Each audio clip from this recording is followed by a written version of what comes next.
देख रहे हैं नेटवर्क 33 राजकुमार के साथ। तो चलिए पढ़ते हैं आज की कहानी की ओर। दोस्तों, मौत एक ऐसा नाम है जिसको बेहद करीब से देखने के बाद इंसान समझ जाता है कि आज उसने अपनी मौत से सामना किया था। खैर, आज मैं आप सभी को मेरे जीवन में हुई घटना के बारे में बताने जा रहा हूँ। वैसे तो मैं एक ट्रक ड्राइवर था, लेकिन अस्पताल के चक्कर में मुझे एक एम्बुलेंस ड्राइवर घोषित कर दिया गया और फिर मैं तत्काल ही अस्पताल के मुर्दा घर में काम करने लगा। रात को या दिन को मेरी ड्यूटी कभी कभी 24 घंटे लगती रहती, तो कभी कभी मुझे एक बार फिर तंग नहीं किया जाता था, क्योंकि वो मुर्दा घर था और मुझे वहाँ पर मुर्दों को डिलीवर करना पड़ता था। लेकिन एक दिन उसी मुर्दा घर के रखवाले ने बताया कि रात में उसके साथ कुछ अजीब सा हुआ।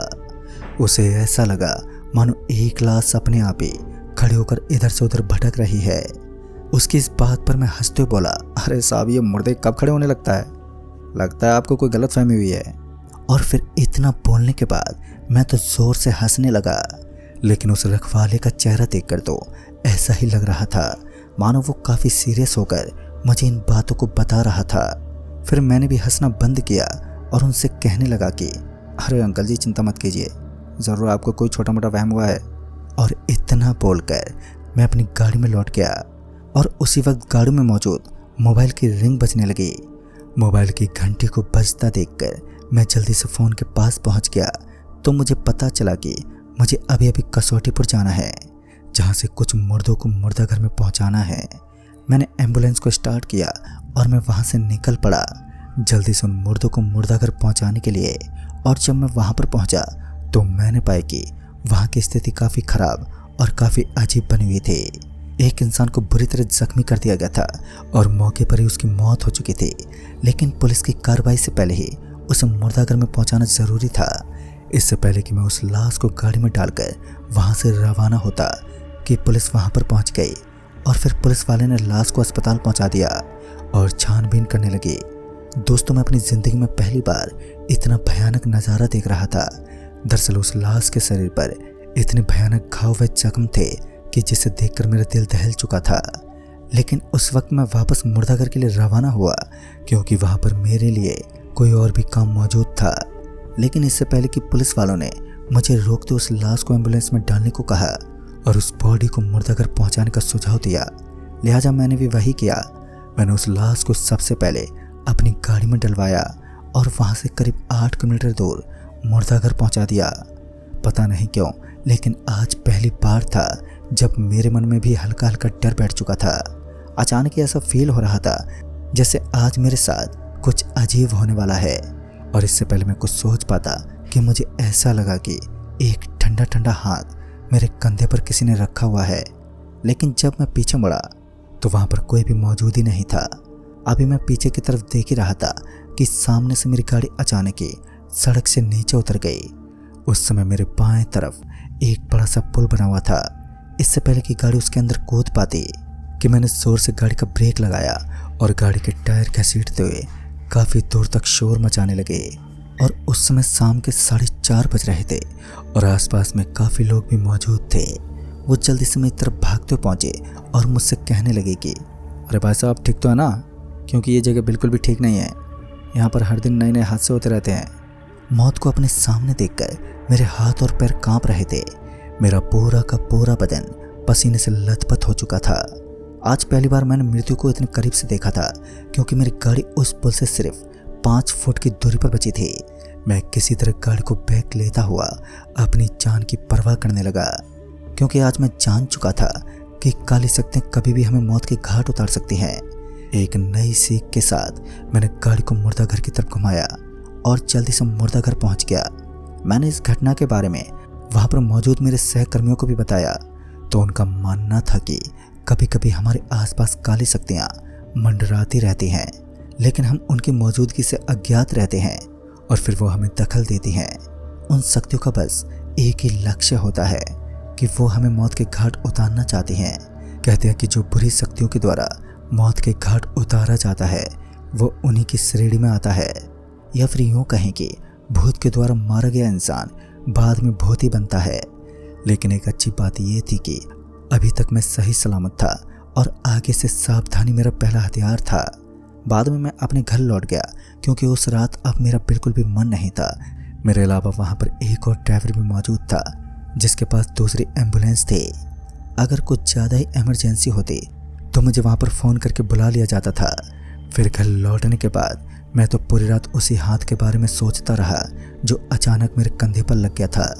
पता नहीं इतना ठंडा हाथ किसका था और आखिर वो मेरे कंधे पर ही क्यों टपक गया। मैं तो इस बात से अनजान था। ठंड के इस मौसम में मैं एक गर्म कंबल से लिपटा हुआ अब सोने लगा। रात के तकरीबन 10:30 बज रहे थे और खाना पीना करने के बाद अब मैं आराम से अपने बिस्तर पर लेटा हुआ था कि तभी मुझे एक बार फिर किसी का हाथ महसूस होने लगा। और अब की बार भी मुझे ऐसा ही लग रहा था मानो ये हाथ बिल्कुल वैसा ही है जैसा कि मुझे उस एम्बुलेंस के अंदर महसूस हुआ था। मुझे ठीक से तो याद नहीं है मगर उस वक्त मैं आधी नींद में था जिस वजह से हल्का हल्का इधर उधर खिसकने लगा, क्योंकि मुझे तो यही फील हो रहा था कि इस वक्त जो हाथ मुझे महसूस हो रहा है ये वही हाथ है जो मुझे एम्बुलेंस में महसूस हुआ था। इतना सब सोचने के बाद जब मैं अपने बिस्तर से उठा तो मेरा शरीर उस ठंड के माहौल में भी किसी आग की तरह तप रहा था। पता नहीं मेरे शरीर में इतनी गर्मी कहाँ से आ गई कि मुझे खुद ऐसा महसूस हो रहा था कि गर्मी ने मेरे शरीर के ऊपर आतंक मचा रखा है। और फिर अपने शरीर को थोड़ा ठंडा करने के लिए मैं घर के दरवाजे से बाहर निकल गया और तब जाकर मेरा शरीर थोड़ा शांत हुआ। सिर्फ पल भर में ही मुझे इतनी जोर की ठंड लगने लगी कि मेरा पूरा का पूरा शरीर एक बार के लिए ठंडा पड़ चुका था। मैं बुरी तरह से कांप उठा। एक बार फिर मैं जल्दी से भागता हुआ अपने घर के अंदर पहुंचा और अपने कंबल के अंदर घुस गया। पता नहीं क्यों लेकिन मेरा पूरा का पूरा कमरा गर्मी के मारे तप रहा था। बाद में मैंने इन चीज़ों पर ज़्यादा ध्यान नहीं दिया और इन हादसों को भुलाते हुए अपने कमरे के अंदर एक चैन की नींद लेने लगा। जब सूर्य की किरणें मेरी आंखों पर पड़ने लगी तब जाकर मेरी आंखें खोली तो मैं इधर उधर के दृश्य को देखने लगा और अब तो मुझे सब कुछ एकदम सही लग रहा था।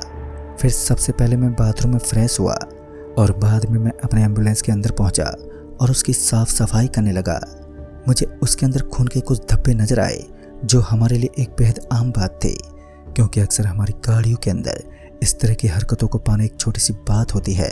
और इस बार ऐसा ही कुछ हमारे साथ भी था, क्योंकि आए दिन हमारे साथ ऐसा घटता ही रहता था।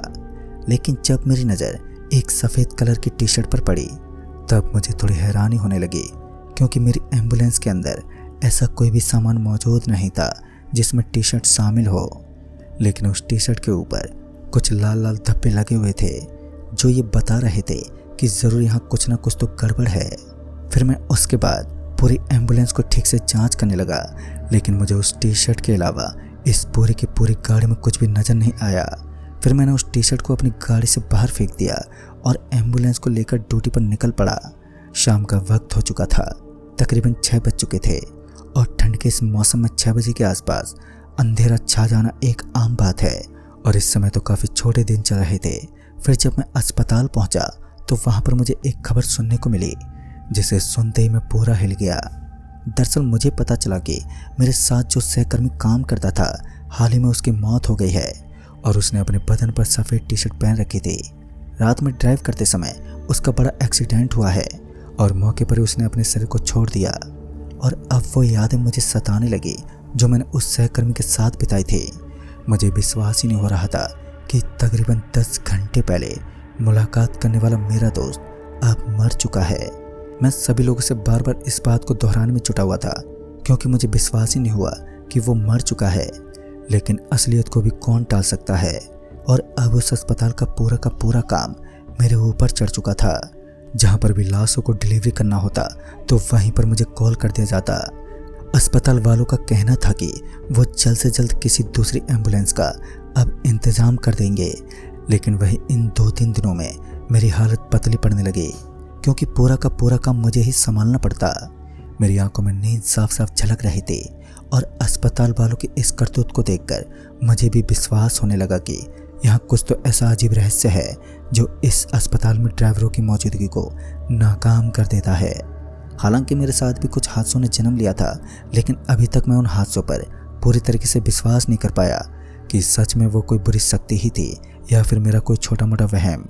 एक शनिवार की रात मैं एक बॉडी को डिलीवर करने के लिए जमुआ घाट के करीब पहुंचा तो मैंने देखा कि वहां पहले से ही काफ़ी भीड़ लगी हुई थी और इस लाश को सीधा मुर्दाघर के बजाय अस्पताल में पहुंचाना था। मैं अपनी एम्बुलेंस को स्टार्ट करता हुआ वहां से निकल पड़ा। अंधेरे के बीच रास्ता जंगली झाड़ियों के साथ साथ एक खामोशी की चादर से लिपटा हुआ था। चारों तरफ भय का एक अलग ही संकेत नजर आ रहा था। इतने में एक बार फिर 2 दिन पहले बीत चुके एक हादसे ने मेरे साथ मुलाकात करना शुरू कर दिया। दरअसल मुझे ऐसा लग रहा था मानो कोई मेरे कंधे पर अपना ठंडा ठंडा हाथ रख रहा है। इस बार जब मैं पीछे पलटा तो एक बार फिर मुझे वहां पर कोई भी दिखाई नहीं दिया और इस बार मैं अच्छी तरह समझ चुका था कि इस एम्बुलेंस के अंदर मौजूद कोई अनजानी शक्ति मेरे दोस्त की तरह मुझे भी मौत के घाट उतारना चाहती है और इस समय मेरे लिए मेरी सावधानी ही मेरा प्रथम हथियार थी।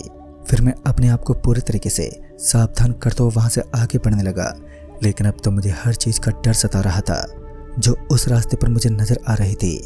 इतने में एम्बुलेंस के सामने एक कटा हुआ हाथ नीचे गिर पड़ा, जिसे देखकर मेरा पूरा का पूरा शरीर अब बुरी तरह से कांपने लगा, क्योंकि इस समय ये कटा हुआ हाथ एकदम ताजा लग रहा था।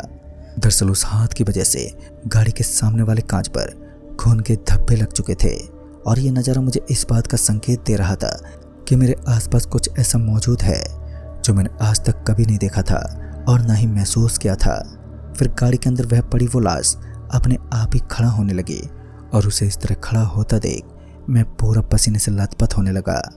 पता नहीं क्यों, लेकिन धीमी गति से चलती हुई गाड़ी अचानक से स्पीड पकड़ने लगी और उस वक्त मैं थोड़ा सतर्क हो चुका था, जिस वजह से मैंने उसी वक्त गाड़ी का दरवाज़ा खोला और मैं नीचे कूद गया।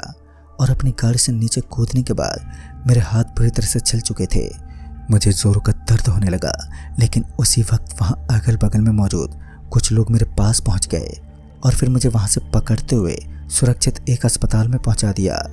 अस्पताल में मेरे शरीर पर पट्टी करवाई गई, लेकिन अब मुझे एम्बुलेंस से नफरत हो चुकी थी और उस दिन की दास्ता के बाद मैंने आज तक किसी भी एम्बुलेंस गाड़ी को ड्राइव करने की हिम्मत नहीं जुटाई।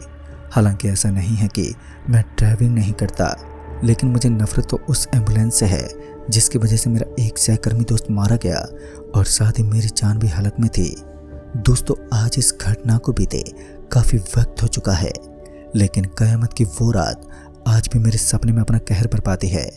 मुझे आज भी इस घटना को याद करते ही डर जैसा फील होता है। तो दोस्तों, इस कहानी में बस इतना ही। तब तक के लिए बाय एंड टेक केयर।